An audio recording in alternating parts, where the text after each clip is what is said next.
Mic on? That it is. I want to thank Dorian for picking up where I left off a couple of weeks ago.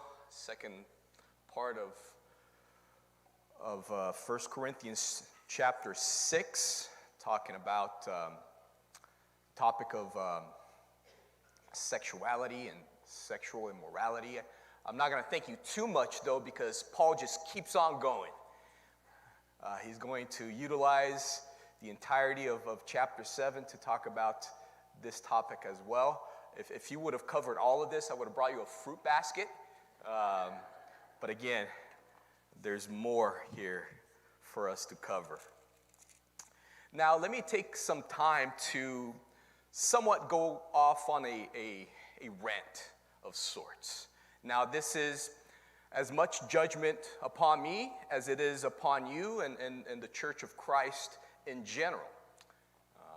Again, we're talking about a subject matter, a topic that oftentimes within the body of Christ, within the church, we view it as somewhat taboo. We shy away from these topics. And the reason why I say that we should adjust and think about the reasons why we do that, it's because sexuality is taught literally every day out in the world. The version of sexuality that the world condones, that the world admires, that the world displays, it's literally out there everywhere, 24/7. You watch it and see it, and you are exposed to it and learn it during commercials, as you know. In my days, when I was young, in network TV, there was a particular time when kids could watch TV and there wasn't a problem in the world, because if they watch it until a certain period of time, everything was pretty much PG-13. Nowadays, doesn't really matter. You know that you were exposed to that during sporting events, whether we're talking about commercial breaks, halftime shows, during the game, you name it.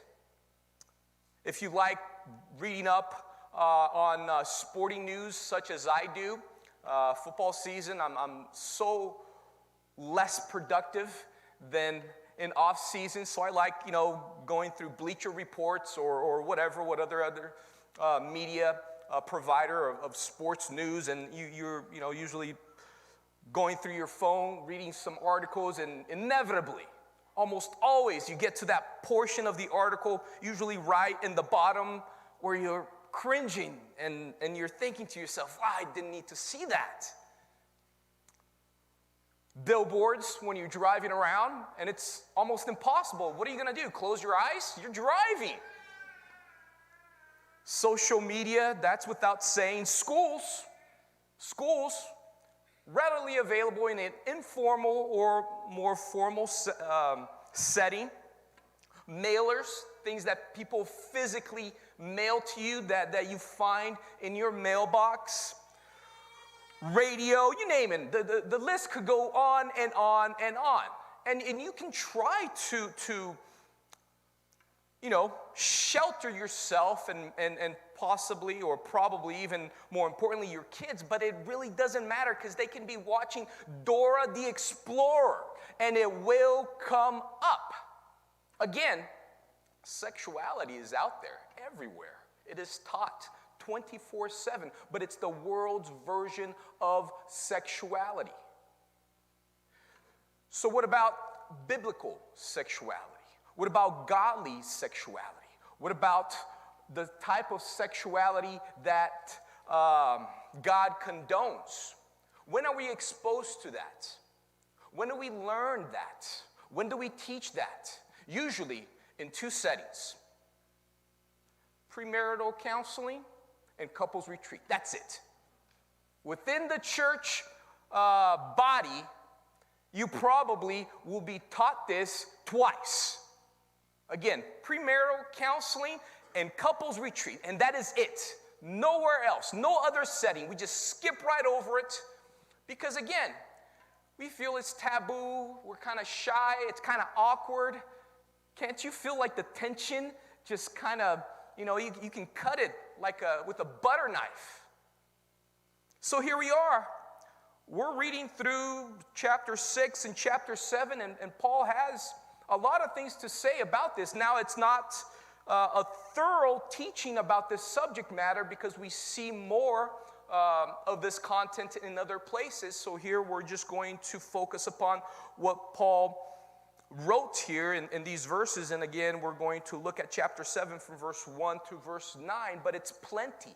It's plenty. There's very solid information here, and it's information that we should, frankly, expose ourselves to, the church to, talk about it without any shame, without any shyness, if you will. Because again, if we don't do it, it is readily available out there. But it's a version that is totally foreign to biblical truth.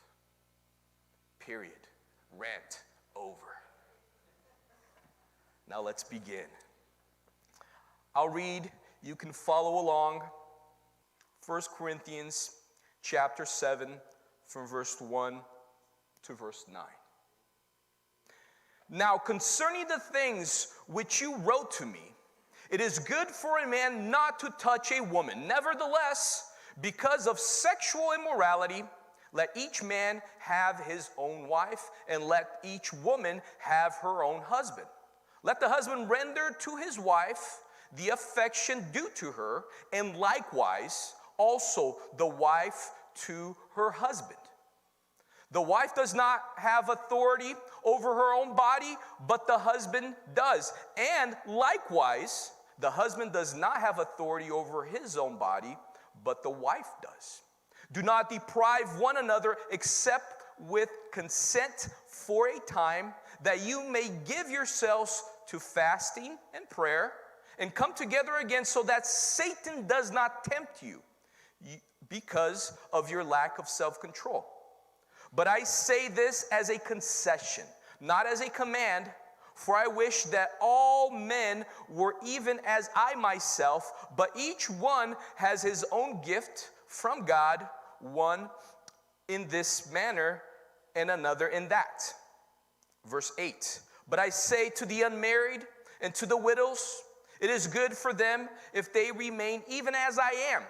But if they cannot exercise self-control, let them marry, for it is better to marry than to burn with passion. So Paul, initially he references something very important here. This is not a topic that Paul just woke up one day and decided to write about for no apparent reason. It is very interesting actually, because on verse 1 he says, concerning the things of which you wrote to me. So literally, members, people within this particular body, with this particular church, they wrote to Paul and asked him a question concerning this particular subject matter. Now, can you imagine Paul receiving that letter? Out of all the things that they could have mentioned, asked, talk about, this was one of them, and maybe even the primary one in that particular letter. Now, I don't know why Paul waited until the 7th chapter of this letter to touch upon this particular topic, to answer this particular question. Maybe it was that awkward anxiety thing that parents usually go through when your kids start asking those questions, and you're like, whoa, wait a minute, buddy. Just wait. Wait a couple more years. Wait a couple more chapters. We'll go through it. But just wait. So here we are, chapter 7, and now he is finally getting to the point where he is answering this particular question. And we don't know exactly how that question was phrased or worded. More or less, based on the information that we have here, if we dissect the content, if we do a little bit of reverse engineering, most likely the question was somewhat like this. Is it or is it not good for a man to be with a woman physically? Is it better for him to keep his hands to himself or to go ahead and do some touching? More or less, that was the gist of the question. And Paul here, he answers that question. And not only does he answer that question, he actually is in favor of certain people, and there were probably diverse and multiple ideas here and positions, right? Some people thought it was better for men to keep their hands to themselves, and we would all agree with that, right? Keep your hands to yourself. Some people thought not so much. And Paul here again on verse 2, he says, it is good for a man not to touch a woman. And here it's euphemism, right? There is a meaning behind just the physical touching. Most likely, based on context here, he is talking about sexual relationship. He's talking about physical, romantic things that couples do within the environment of a marital relationship as far as God is concerned. But Paul says here that he is agreeing with a group of people in the church by mentioning that in essence, in theory, if everything was ideal, it's good for man to keep his hands to himself, and women by default. But then, after he agrees with this premise, in theory, in essence, if everything is ideal, he adds a comma and then a however, and mentions the reality of the world. He says, nevertheless, because of sexual immorality, let each man have his own wife, and let each woman have her own husband. So here, once again, Paul adds to his answer because of reality. Because of the reality of this fallen world that we live in, due to that reality, however, there is a need for us to guard ourselves from what the world provides as far as sexuality is concerned. As Dorian mentioned last week, and I think I referred to this as well the week prior, the Greek culture was a very sexualized culture. We've changed so far, right? We're so different. Maybe we're not as bad, but we're pretty, high up there as well.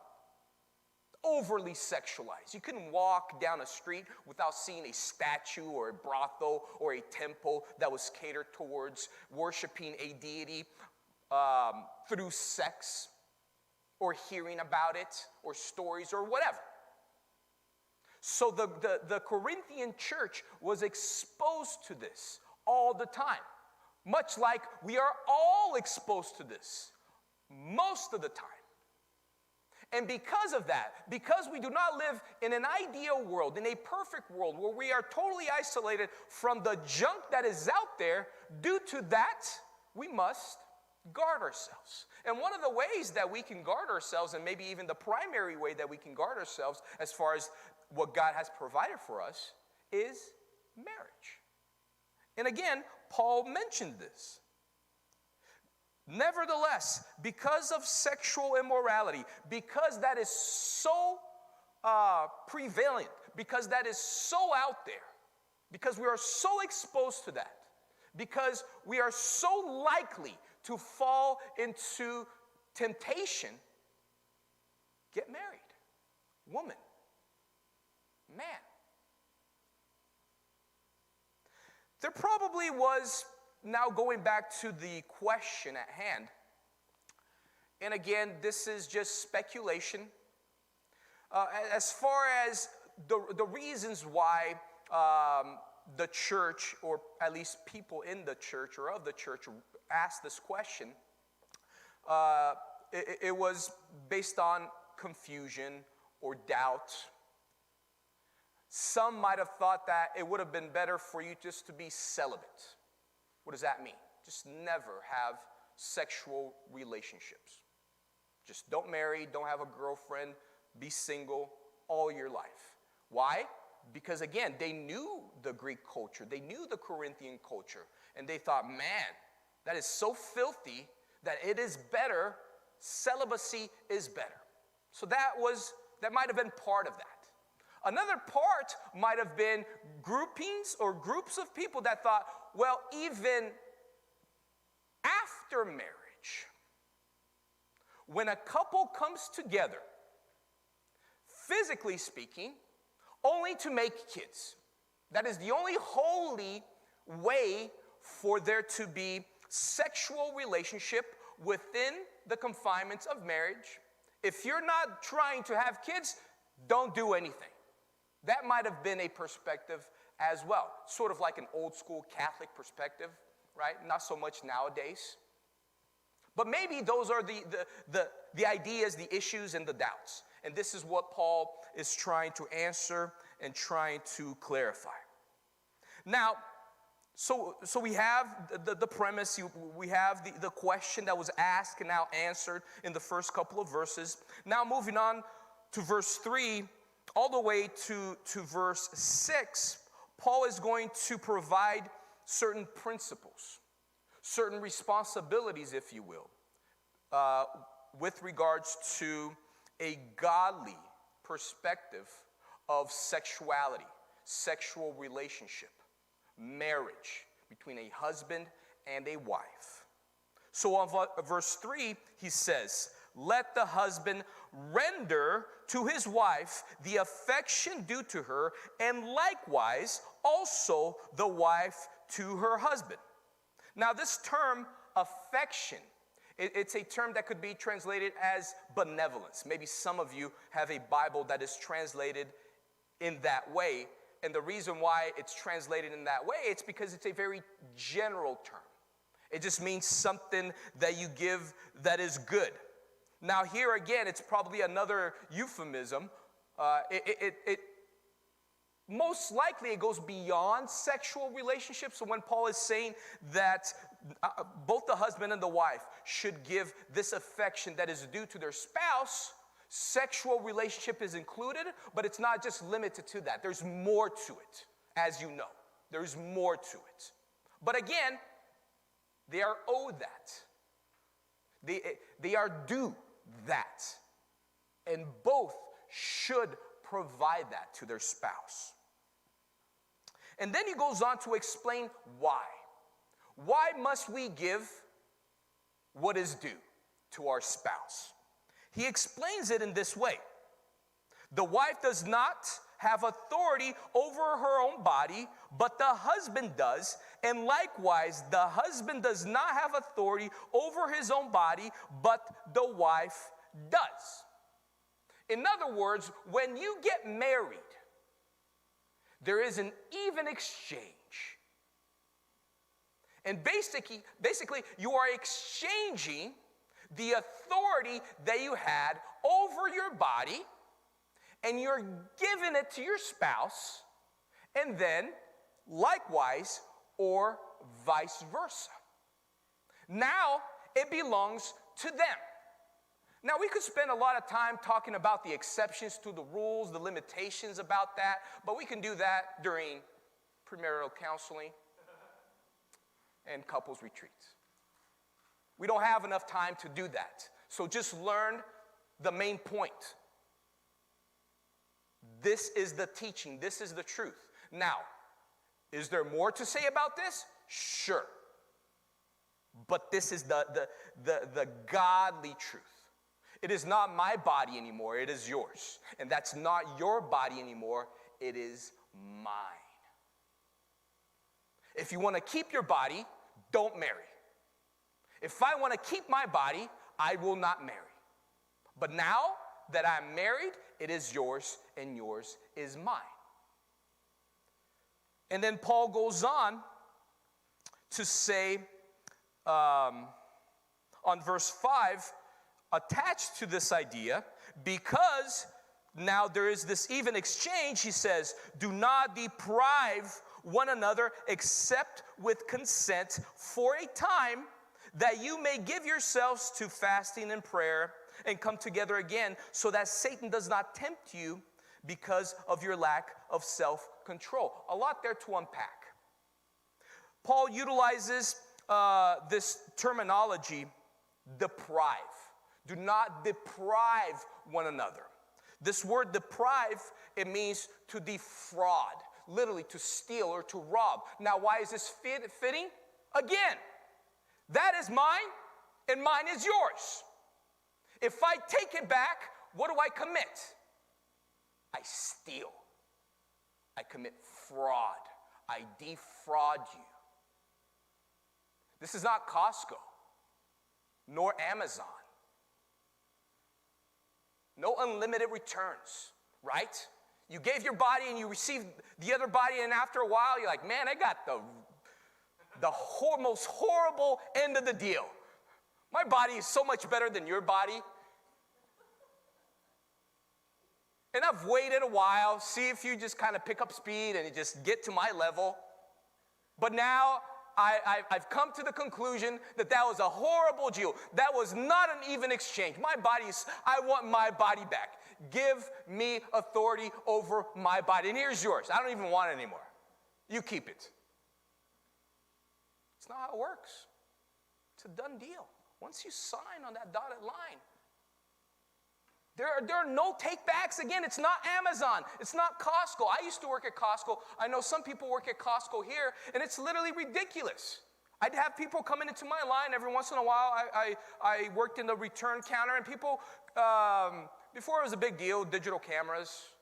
Now everybody just uses their phone. But people were literally returning digital cameras that they have used for like 6 months. So they went to like 3 vacations. And then just, wanted their money back. And Costco's like, okay, no problem. We'll take it back. Here's your money. Customer is always right.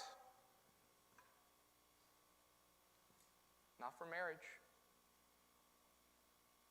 It is done. Not yours anymore. No take backs. So why are there no take backs? Why is that a done deal? Paul mentions here. Paul mentions that when couples, when wives, when husbands don't follow through with this biblical, godly premise, truth, ideal, Satan is welcomed into that relationship. The doors are open for his influence. And you know what? Satan is a very crafty dude. Wouldn't you agree? Satan is very, very smart. We downplay Satan. We make him into this cartoon character with a pitchfork, little red person. No, Satan is crafty.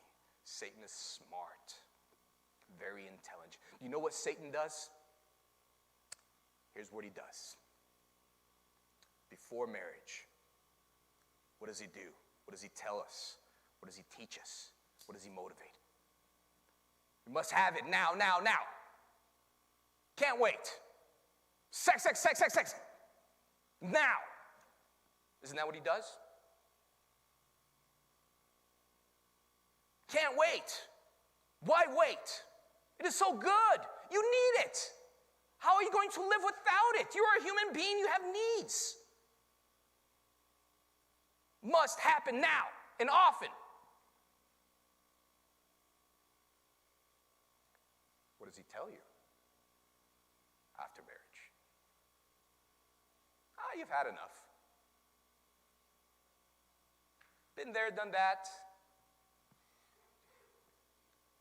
It's getting kind of old, mundane. Same old.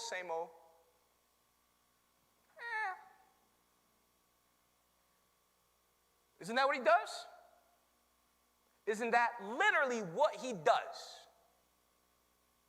That's what he does. Why does he do that? Because the doors are open. Because he's been welcomed in. And now he has room to influence. Now he has room to put those little seeds of doubts, temptations, thoughts that are totally foreign from the biblical ideal. It's interesting here that Paul uses the term self-control, but in a counterintuitive way. Usually when we think of self-control or lack of self-control, we think of prior to marriage, oh, I can't control my urges. It's basically lack of self-control in regards to doing what you're not supposed to do. Isn't that right? I want to do what I'm not supposed to do, so I'm struggling with self-control. After marriage, it's actually the opposite. Self-control or lack thereof has to do with not doing what you're supposed to do. Interestingly enough, again, the devil is crafty. It's like one of those multi-functioning tools. It can be a screwdriver, a hammer, you name it. He uses it. And then he adds, but I say this on verse 6 as a concession, not a command. Why does he mention this? Why does he say this? This is, most likely, he's referencing what he just covered pertaining to a time period that a couple may agree upon that they should cease their sexual relationship. And he mentions that it's very particular, the reasons why. Here he mentions prayer, fasting, whatever religious, important, but for a limited time, a time that is agreed upon, and then get back to it. Now again, could we spend some time here talking about all of the exceptions? All of the side notes? Yes, of course. Of course. Our body changes after a while. Our desire changes as we get older. Life goes on. Kids, they're there knocking at your door. The mood is not always right. And again, life happens naturally. You go from sexuality not being at all relevant when you're young, very young, to being very relevant, to being less relevant in your later years. That is natural. That is usual. Paul is not addressing these particular situations. He is giving us the rule. He is giving us the main concept, the big picture. And what is the rule? Don't just stop for whatever reason just because you're tired or you're lazy or there's an awesome Netflix series on and you want to binge through it. It's not my body, it's yours. And that's not your body, it's mine. No take-backs. So he says this, it's just based, it's not a command. I'm not telling you to stop, but if you do, it is for a very particular reason. Not just for just any. And then he goes on verse 7 to verse 9, which is where we're going to end, but then there's more. Next week, same bad time and bad channel. For I wish that all men were even as I myself, but each one has his own gift from God, one in this manner and another in that. So it's interesting that at this point in time, when Paul wrote this letter, he was a single dude. He was a bachelor. Now, we don't know that if he was a widower, if prior to this he was married and then his wife died, or if he never married. It is very likely that he was once married just because of his likely ranking as a Pharisee, and it would be very uncommon and unusual for a person in that position not to have a spouse, both from a societal, social expectation, but also borderline religious expectation. To have kids, to be a head of a household, so on and so forth. But again, at this point in time, he was single. And he says, look, I'm enjoying bachelor life. Not because of how the world portrays that. It's because Paul understood, and he's going to touch upon that later on. He is much more productive for the kingdom because, again, he doesn't have to care for other people in that manner. His body is his own. It's not owned by anyone else in certain regards. Again, more time, more focus for things that he thought were very important for his ministry. But it is also important to know that Paul is not imposing that upon everyone. He says, look, it would be ideal, in an ideal world, you who are single or you who are widowers, stay as you are. However, since we do not live in an ideal world, we live in a very practical, fallen world. I would rather you marry than fall into temptation. I would rather you marry than burn with passion. So he goes on verse 8 again, but I say to the unmarried and to the widows, it is good for them if they remain even as I am. But if they cannot exercise self-control, let them marry, for it is better to marry than to burn with passion. He touches upon this idea that I've already alluded to, marriage being a tool, being something that is useful to escape, to run away from sexual immorality. Now, marriage is not just about that. Marriage goes beyond that, obviously. Marriage is so much more than that. But it is also that. It is a tool. It is a way for us to escape sexual immorality. Now, marriage is not the silver bullet against sexual immorality. Why do I say this? Many people, because of horrible decisions prior to marriage, they bring all this baggage within the confinements of sexuality, but even other things, but here we're talking about this particular topic. They bring all this sexuality baggage into marriage thinking, okay, now all problems are solved. No. Because marriage was never intended to solve all of those problems, and most likely the marriage is going to suffer a great deal. Because again, it's not the silver bullet to end all issues pertaining to sexuality. So that just stands as a warning for those of you who are not at that stage yet, but will eventually be, God willing, be very careful about your decisions prior to marriage, prior to finding that perfect someone. Why? Just imagine. Eventually, you'll find that perfect someone, that right guy, that right gal. But unfortunately, you're not the right gal or guy for that perfect someone because you have so many scars, so much weight, so much baggage. And if you would have only made the right decisions prior, that marriage could have been, at least in the beginning or for a while, so much easier. Marriage in general is hard. There's no need to stack the deck against that relationship by adding stuff to it.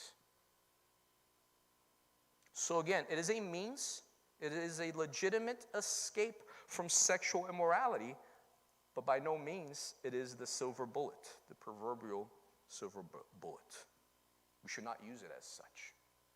Don't just think, oh, I'm going to sow my wild oats. And then once I get married, then it's all covered, then it's all taken care of, it's all cleared, and it's all good. No, often repercussions. consequences will be felt, even through marriage, because of the bad decisions of the past. So how do we conclude this? Paul, in these last couple of verses here, basically the argument that he was making was more or less, okay, so which one is better? Is being single better, or is being married better? And essentially the answer is neither or both. It just depends upon your gifting. If God gives you the ability or the gift to marry, do so. If he gives you the gift of being single, great, then that is better. Nobody wants that spiritual gift, by the way. Have you noticed? People fight over spiritual gifts all the time. That one, never. But it's out there, supposedly. I've only met missionary women who had that. I've yet to meet anyone else, but that's beside the point. So again, Paul bases the analysis on what is better based on what God has endowed us with, the abilities that he has endowed us with. And I believe that that is not only something permanent for all of our lives, but maybe at a stage in our lives, Paul or God may give us that. For example, the example that Paul used here pertaining to widows or widowers. He says, yeah, you know, if you're not able to live a life of a single person, now that you are freed from the obligations of marriage, then get married again. However, if now, at this stage of your life, if you're okay with living as a single person, then go for it, because that is going to be the best thing for you. That's kind of what he's saying. But again, how can we end this? How can we conclude this? I want to point to the very obvious fact here. Paul is not mentioning pertaining to sexuality, sexual immorality, the relationship between a husband and a wife, man and a woman in general. Paul is not saying that there are 3 giftings. Notice here, it's binary. The world hates binary. Haven't you noticed that? Things that used to be yes or no, black or white, one thing or another, there is no binary anymore, because we must have other choices. We must live in this constant gray area.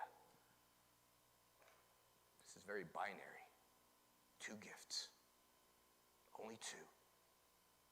Either you have the gift to marry and have sexual relationship with your wife or with your husband, or you have the gift of singleness and your body is your own and you don't do it. That's it. There's no other gift. There's no being able to live a life fulfilling your sexual desires outside of marriage. Notice that? And if we choose to do that, those who make that their lifestyle, they're doing so on their own. No gift from God for you to thrive in that type of relationship. No covering. No blessing. You're on your own. And as I stated, relationships are hard. Aren't they hard?